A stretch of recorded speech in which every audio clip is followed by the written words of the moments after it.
Shet Vidya Mandir English High School and Junior College of Science and Commerce at Vasai East. Welcome you all students for the online audio video lessons. I am Mrs. Archana Patija taking up your English subject. Standard 11th. We are going to move with the second unit, first poem continuing from the first video, The Cherry Tree, in the video number 2. As a continuation, let us know about the third stanza. In the first two stanzas, we read about the childhood of the little sapling and the poet's curiosity to watch it. Now here, for light and air and sun, I could only wait as one who watched wondering while time and the rain made a miracle from green growing pain.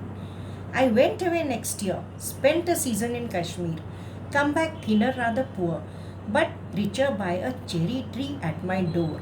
So isn't this poem like a story, students? Now here we are reading the central, or you can say the middle part of the story. Now what does the poet mean? Let us see its explanation. The young plant continued to struggle against all the difficult situations, whether they are weather conditions, day and night, season after season, with all its determination and willingness to grow. The poet enjoyed watching the cherry plant get its nourishment from the nature. So here the poet talks about the light and the air and the sun.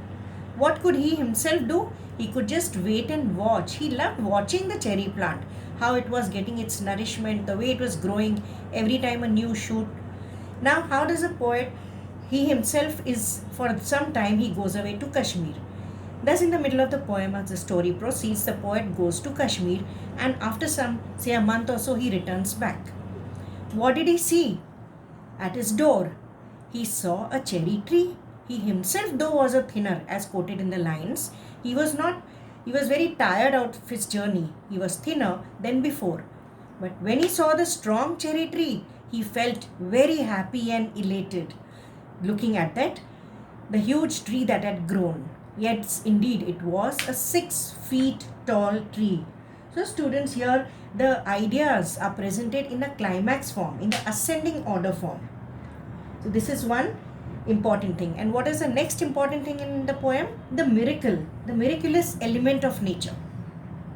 How the plant has grown into a tree. In spite of the poet not watering it, he left the place and went, but the tree has grown. That is the survival in the nature.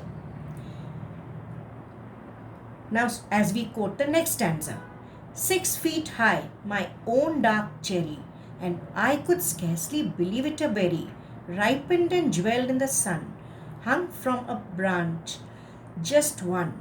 And next year there were blossoms small, pink, fragile, quick to fall. At the nearest breath, the sleepiest breeze. So here the poet describes the cherry tree. Why does he vividly describe it? He's so happy to see the plant that has grown into a big tree. And what is he feeling there? 6 feet high it is, the dark cherry tree. Let us see the explanation. The byline meanings are also important, students, because here entire stanza is about the blossoms, the flowers that are growing, and the fruit on the cherry tree. The poet was surprised and happy to see 6 feet tall cherry tree. There is a continuity in the sequence of the story. The narration is emphasized again and again, students, so that you can write the answers in the right order when you write the central idea theme of the poem or when you're presenting your poetry appreciation. Now the plant has grown into a tree. From the baby plant, what did it do? It struggled and survived. So it has grown struggling and learning to live. It had grown into a cherry tree. It had not given up hope. Now, first there was one cherry, now there were many more. The next year, there were also flowers, blossoms that made the poet happy. The poet has described the blossoms as pink, fragile, quick to fall. So this is again anticlimax. The words are arranged in a descending order. Pink are the fully bloomed, then the fragile ones, and quick to fall. That is how the flowers usually are. They wilt away within a short span of time. But yet its beauty is so, you can say, they are so beautiful that it leaves us spellbound. So So the poet has described it in this stanza. At the nearest breath, the sleepiest breeze will drop these flowers on the floor, but still they look beautiful. Continuing with the last stanza, which is very important. I lay on the grass at ease, looking up through leaves at the blue blind sky, at the finches as they flew and flitted through the dappled green, while bees in an ecstasy drank of nectar from each bloom, and the sun sank swiftly, and the stars turned in the sky, and moon moths and sighing crickets, and I, yes, I, praised night and stars and tree, that small the cherry grown by me. So that tiny small cherry plant has been grown into a big tree by me. So that's what the poet says here, that one fine day, as he was admiring the tree, he lay down below the cherry tree on the grass.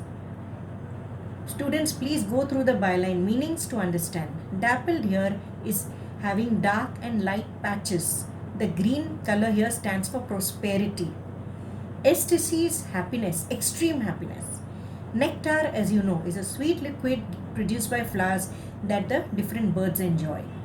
Now the beneficiaries of the tree are, what are the benefits of the cherry tree? You can describe after we read the explanation. The poet as a child here narrates in this poem different phases of life, isn't it? We are relating to our own life, the different phases, along with the phases of life of the tree in a span of 8 years. Now in this stanza, the poet reveals and expresses his experience with nature. There is joy in the poet's heart. Why this extreme joy? Because he is happy to see the tree which he himself has grown. Anyway, nature always makes our heart filled with joy. The delicate flowers that may fall from the tree with a soft wind are extremely well described by the poet in this stanza. In his sheer happiness or delight, once the poet was leisurely lying on the grass to observe his cherry tree. Through the gap of the leaves, as it is quoted in the lines, he was looking at the blue sky, enjoying the songbirds flying and the happy bees drinking nectar from the blooms. The flowers that were on the cherry tree now was giving homes or places to all the different creatures. The poet is watching carefully. He was also watching the setting sun and the stars appearing in the sky. Our poet Ruskin Bond is an admirer of nature, as we have already mentioned in the lines about the poet. So here see the vivid description is given. Even students, you can write your own poems. As the night fell and time passed, the guests on the trees also changed. So after the setting of the sun and appearing of the twinkling stars, even the little creatures change. Now he could see the moon moths, or rather he heard the moon moths and the musical sound of the crickets at night. The poet felt not only happy but rather also proud and appreciated his own creation of a cherry plant grow into a cherry tree. So this is what about the nature is. When you observe it and you understand it very deeply, you understand the divinity as well as the beauty.